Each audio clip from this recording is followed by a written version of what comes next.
land judge, and I'm happy that the contributions have not referred to that decision. So we take it that we are basically contributing on this motion in terms of our understanding of the situation in this country as it stands today.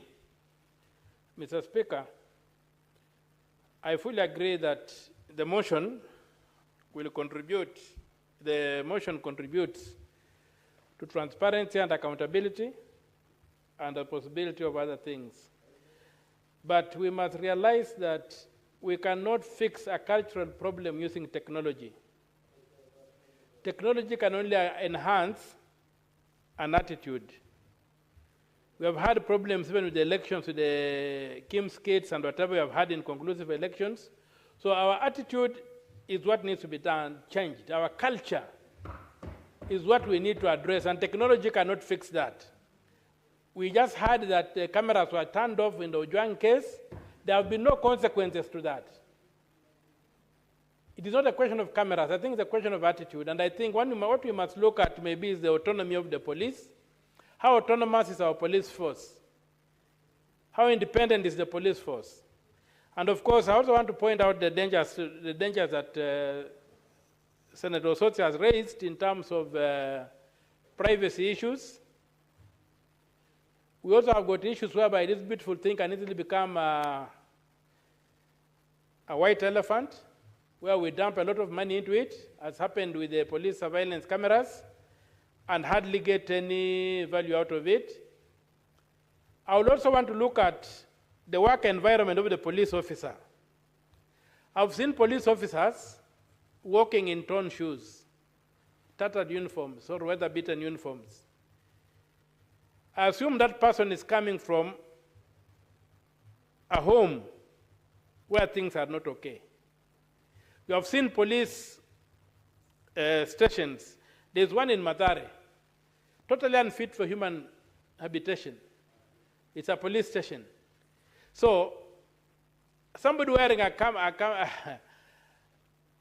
body cam in such a situation, I wonder what he will do with that cam. Let us look at the holistic environment within which the police operate, and this just be one of the interventions that we put there, maybe at the tail end. But most important, we must change the culture. I've been detained in police cells 29 times. And all those times, you'll find that the first thing you get to know is where the toilet is in the police cells, because the stench is horrible from most police cells. So, how do you think of the people who work in those environments? Go to Pangani police station here and see the conditions under which the officers are serving. It's not a small police station. It's a major police station. So I think this motion, timely as it is, needs to be expanded to address the entire question of policing in this country. We entire the culture of disregarding the police, the culture of misusing the police, the culture of not being professional in the way they work, the culture of not giving police the equipment and the tools to work with. You'll find the police officers go on the beat, they're armed with a G3 rifle. If such a police officer is threatened by a suspect who's going maybe to arrest or to arraign, he's going to use devastating force to try and protect himself. We may need equipment like stun guns that can immobilize a hostile suspect and allow the police to arrest him safely. So I personally think that we need to look at the whole question of policing in a holistic manner, and also look at the legal framework within which the police are operating. You know very well that in 2014, we amended, when I say we, I mean Parliament, amended the Police Service Act, the National Police Service Act, to remove the requirement for the competitive recruitment of the Inspector General of Police, the Deputy Inspector General of Police, the two Deputy Inspectors General of Police, and the Director of Criminal Investigations. It also amended to remove the security of tenure that these people enjoyed. So at the end of the day, the police are put under the command of whoever has the capacity to appoint the IG, to appoint the deputy IGs, and to appoint the DCI. And we have seen that from that 2014, the appointments of these people have not been on merit. They have been based on a standard that has escaped the comprehension of some of us who pursue detail. It's a mysterious standard. So, in a situation like that, where the police are basically working at the pleasure of the president, the police command is working at the pleasure of the president, that police force can hardly be independent. It's not independent. It can hardly be professional. So I think we need to look at the police issues in slightly more serious manner than we do.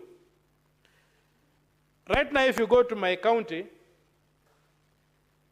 we have got an AP police station in Busia town, which is right on the border. The other side of the compound opens into Uganda. How safe are those policemen? If you go to Teso Central, which was created simply recently, which was carved out of Teso South, the Teso South group moved out with all the equipment. The officer who sits in Amukura in Teso Central, the police, the AP police, have nothing to use. And then they are respect to police. Those kind of conditions will not create an environment where policing can be considered to be democratic policing or the policing that is required in a democratic republic like Kenya. So it's my plea to this House that as we look at this motion, which is a good motion, maybe we consider expanding it to cover the totality of the welfare of the police. So that once you have taken care of the individual who is supposed to police us, then you can expect them to keep those standards that we have placed upon them. But if we violate the rights of the police to housing, the rights of the police to fair salaries, the rights of police to other things that we seek to enjoy, the rights to education, to health, working conditions, you find policemen have got no vehicles, or if they have a vehicle, they've got no fuel, they're buying uniforms, they're not supplied with uniforms. When they come on operations, we're having the riots we have, the demonstrations we had in this country recently. I used to look at the policemen, and none of them, there were no rations. Even water, a person is doing very serious work of protecting society, he has to go and buy water. There's no backup. What happens to police rations? What happens to these rations that go for operations? When you look at the budgets, there's a lot of money for operations, there's a lot of money for whatever. Where does that money go? And especially the lower ranks of the police. They go out, they work very hard, they sleep rough. Then they are sometimes paid some small allowances, which again their seniors steal. So I think we need to address the question of policing in Kenya in a more comprehensive and exhaustive manner, beyond what this motion is proposing, and maybe include some of the issues that are in this motion, so that, having expanded this motion, we can comprehensively and conclusively say that we have addressed the question of policing. Otherwise, we shall be like people putting balm on a septic wound. These cameras might turn out to just be a decoration. If they can be turned off without consequences, as it happened in Ojwang's case, we need a legal framework whereby there are consequences for turning off a body cam or a vehicle camera or things, a dash cam or something like that. We must have a legal framework for addressing those kind of excesses.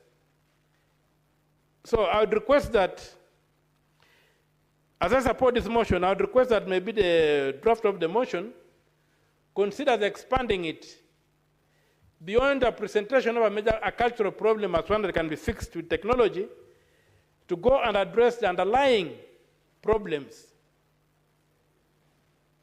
that are bringing policing into disrepute in this country. It's very disheartening to see a police officer walking in torn shoes. It's very sad. The constable on the beat is the symbol of the republic. That's why it's a police officer who wears the crown on their head. The emblem is worn, they wear on their body, the security officers.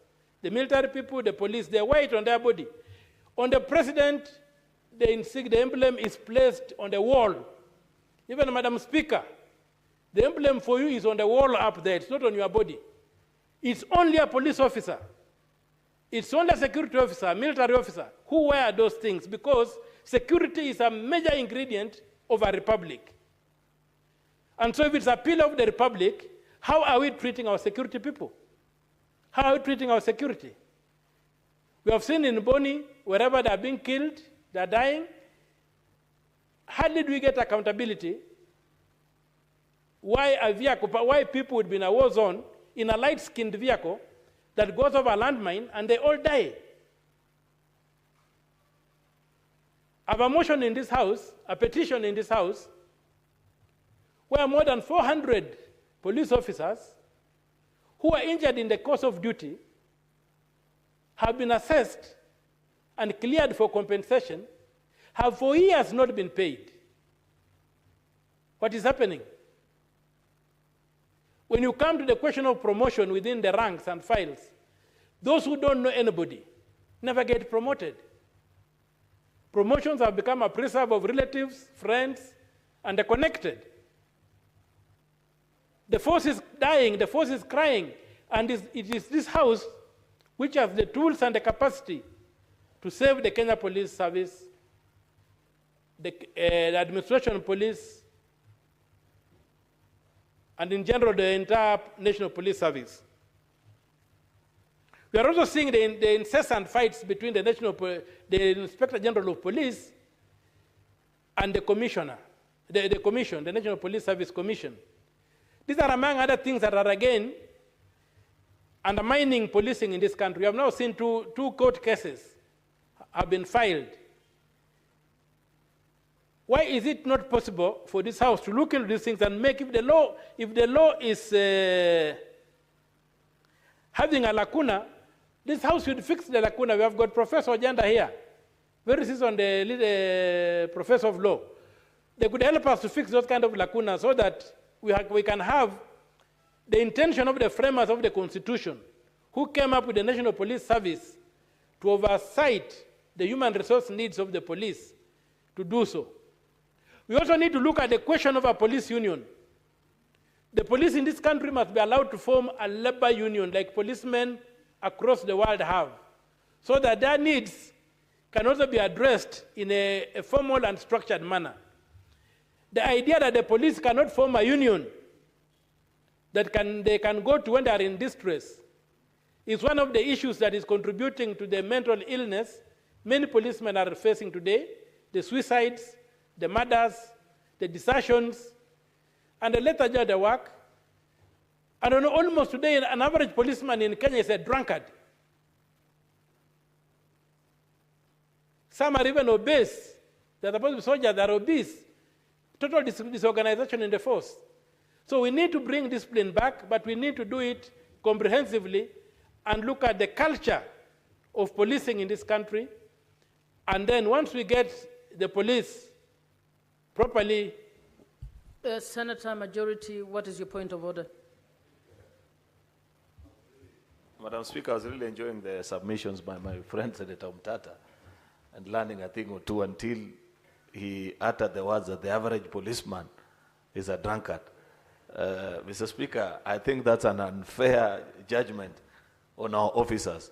While there is an alcohol problem, which even none other than the Cabinet Secretary for Interior has confirmed, because I've seen occasionally some of them completely inebriated and unable to carry out the responsibility. I think to pass judgment on nearly half the members of our institution is not a fair assessment. Maybe he would have said there's an alcohol problem amongst quite a good number of officers which needs to be addressed, but I felt that his use of the word on average, that's a bit too strong, Senator Omtata, and I don't think that's a statement of fact, which I want to request if you can kindly omit it and replace it with a more suitable judgment on our officers. Senator Omtata, unless you have any scientific evidence that the average police person in Kenya is a drunkard, withdraw that. Withdraw that statement. The word average is not scientific itself. So, but I think the way majority has done it, he has put it in there. I think we should replace my words with what he has just said. I agree fully with it. It is you to replace your words, not we. Don't bring us into your... Yeah, so I request the Hansard to adopt, I can't get, if I try to repeat and mess it up. He put it so well. He's a poet. So you are withdrawing and adopting the words of the majority. I'm withdrawing and adopting the words of the majority leader, the way he put it. Proceed. Yeah, so I'm saying that the culture around policing needs to be addressed holistically. This motion is important, but it is trying to put lipstick on a pig, as they put it.